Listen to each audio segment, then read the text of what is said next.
So yun mga master, magandang hapon, nagbabalik siyempre si From the Wise.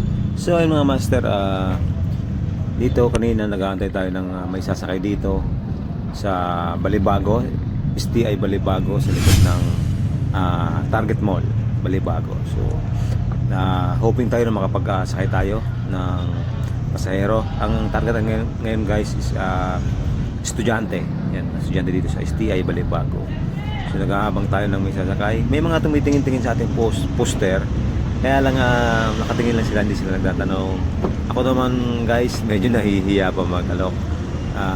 Kasi nga first time, hindi man total first time, mali pang-apat natin ngayon maglagay ng poster. May mga nakatingin, mga nakangiti. Dito naman sa part na to, medyo nahihiya tayo dito sa maraming taong dumadaan.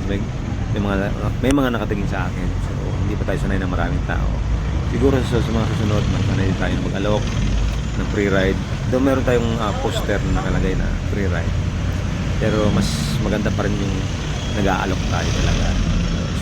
Siguro sa mga susunod na mga araw, makakatry tayo mag-alok. So ito, may nakatingin sa akin dito si Kuya. Nakatingin niya, nalako yan dyan, kaya nakangiti siya. Kaya lang parang busy siya, parang may pupuntahan. So ayan, kaya hindi natin siya na-isakay. Siguro sa mga susunod na araw, sana meron tayo may isakay. Pero dito sa part na to guys, siguro mga 2 hours din ako nag-attend dito. After ng mga 2 hours, nag-ikot-ikot ako dito sa palibot ng Balibago. Wala akong naisakay. Traffic na kasi, tapos may mga dumadaan ng mga laking bus, shuttle service. So anyway, siguro sa sunod na mga araw makapag-sakay tayo ng pasahero. So guys, maraming salamat. God bless. Thank you.